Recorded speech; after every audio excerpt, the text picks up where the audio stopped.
Live from Studio 170. On Size Eyes on the Skies.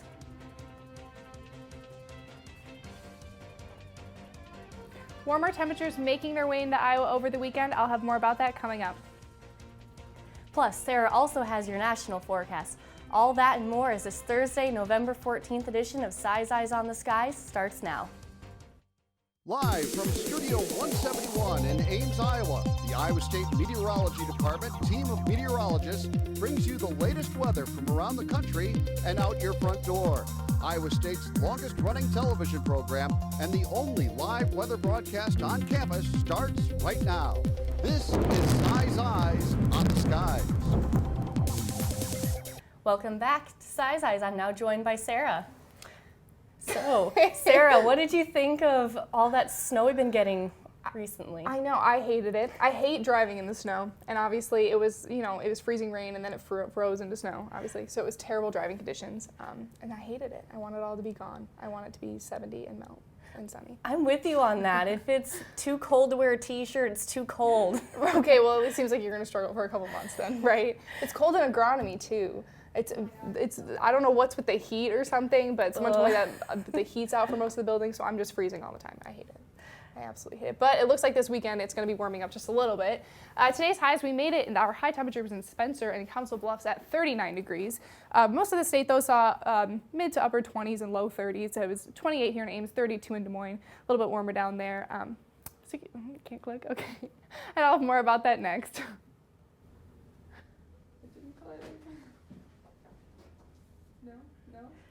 And now it's time for tonight's weather story.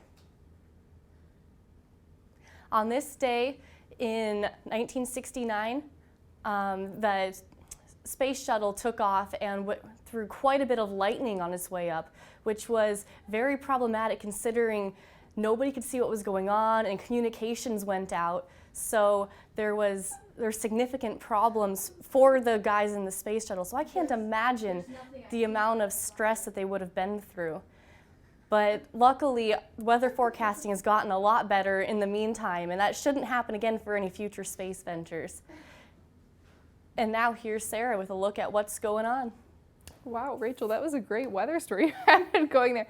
But anyways, around the country right now, there's some cold air moving down south, breaking records down south actually, but for the most part, we're holding on to those warmer temperatures down in Florida, and I'll have more about around the country after this.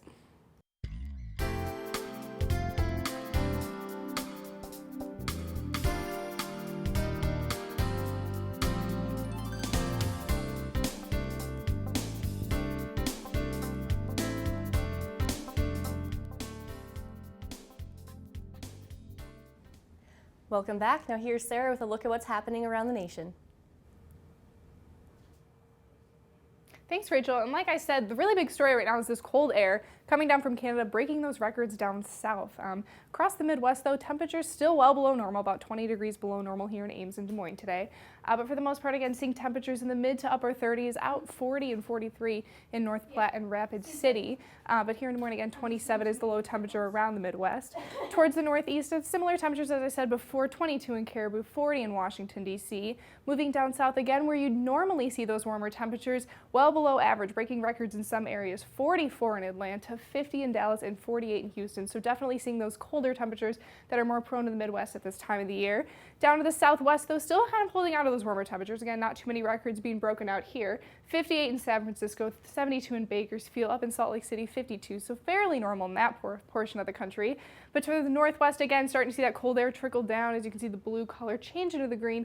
It's 58 in Medford, 58 in Elko, but 40-degree temperatures in Montana into the northwestern portion of the country. The good news is, though, our satellite and radar isn't showing much. Again, really the only system we're focused on is down south here where they're seeing that rain. A little bit of cloud cover out to the west, but again, nothing for the most part due to high pressure covering most of the country. And yeah, again, when we look down to the Florida, Georgia, Alabama, Mississippi region. We're seeing that rainfall make its way out. It's really stalling over some of those areas, causing some flood warnings along the coast there. But for the most part, that'll be clearing out in the next couple of hours, just bringing cloud cover along with it.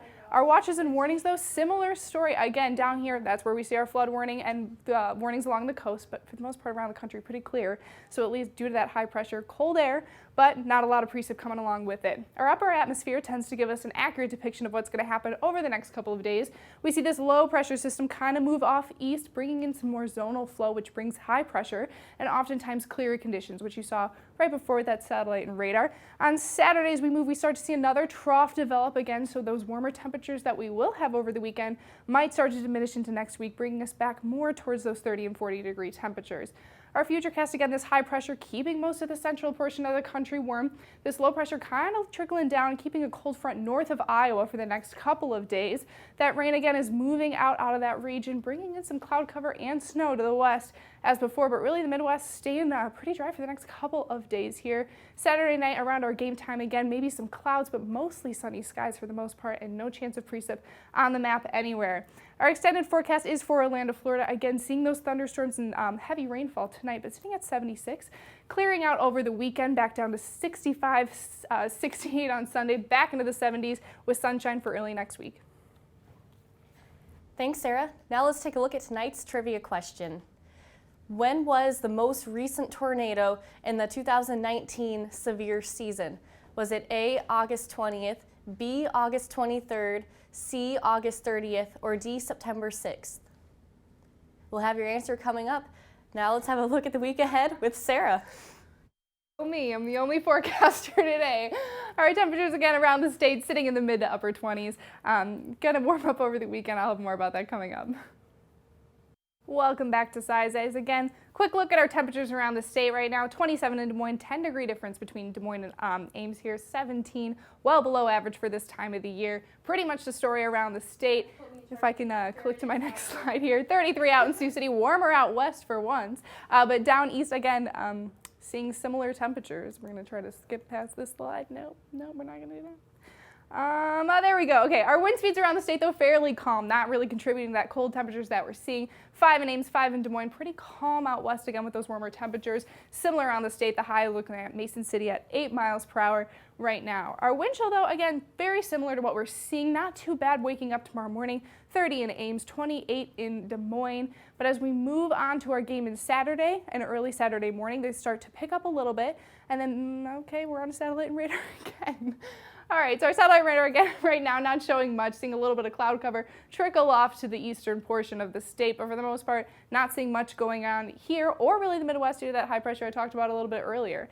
But again, our future cast, we're looking here, we're seeing some cloud covers move in over tonight, starting your day off. Again, seeing breaks in those clouds throughout the day. We should see plenty of sunshine tomorrow. Saturday morning, waking up for tailgating for our game day, it will be overcast skies at that time. Clearing up a little bit, seeing those breaks by game time. We might just see a break in the clouds. Possible scattered shower in northern portion of Iowa, but should be dry for most of our game. And again, Sunday night, overnight on Sunday, we start to see those showers make their way through. Should be rain during that time as we'll be above the freezing level. But again, these a little bit far out, so we're not completely confident on when that rain will occur. Our game day forecast, again, starting off your tailgate just above that freezing mark. It will be cold, so bundle up at 34.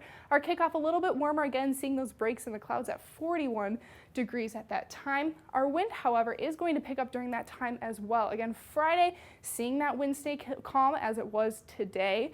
Saturday morning, you see it pick up a little bit as that cloud cover moves in, and just after our kickoff, we start to see winds about 15 miles per hour here in Des Moines. So it does pick up a little bit, could factor into our game time just a little bit then. Our forecast tonight, again, increasing clouds. We're seeing those move in overnight. 15 degrees, winds out of the south.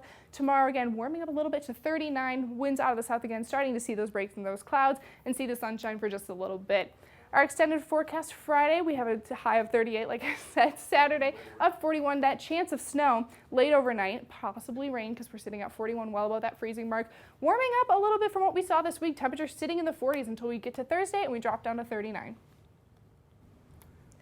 Let's take another look at tonight's trivia question. When was the most recent tornado in Iowa in the 2019 severe season? Was it A, August 20th, B, August 23rd, C, August 30th, or D, September 6th? What do you think? What was the most recent tornado? Wow, those are also close. I don't actually know. I think maybe, oh shoot, I'm trying to remember when I moved in and when that fell during that time. I'm going to say B, August 23rd. I don't know. What are you going to say? Did you write the All right. question? Yeah, I wrote the Oh, question. okay. So Let's look at our answer then. Yeah. let's see it. Shoot, I was close. The 20th. Yeah, you were really close. It was close. Do you remember that Twister making its way through Iowa? I don't you know remember that? that one. I think like classes hadn't even started yet at that time. It was still during sorority recruitment, so I couldn't even go outside. I mean, we did have quite a little bit of severe weather over the summer here in Ames. I wasn't here, but I heard a couple major storms making their way through, causing tornado warnings. There were some good ones. I almost went chasing a couple of times. Well, I actually tried, but by the time I got out of town, it was already dark out, and it's kind of hard to see that stuff when it's dark. I'm not a big fan of night chasing. Sure. So I decided to just don't want to do that. look at the lightning and go home. It's about as good as it got. Right, but it doesn't seem like we're having any tornadoes right now, just cold weather. Oh, Cold yeah. and dry weather. I'll take the dry weather. I mean, if it has to be cold, at least there's not snow along with it. That's how I feel. Really? I think the snow's kind of pretty. If I have to tough out the cold, we might as well have the snow. I'm here for the snow in the Christmas time, so like in a week right after Thanksgiving, it can snow every day. But for now, Oh yeah, let's keep it dry for now. You know. Gotcha. Well, that concludes tonight's show. Please be sure to like us on Facebook and follow us on Twitter. You can find every show on YouTube under our Size Eyes channel. Thanks for joining us, and we'll see you on Tuesday.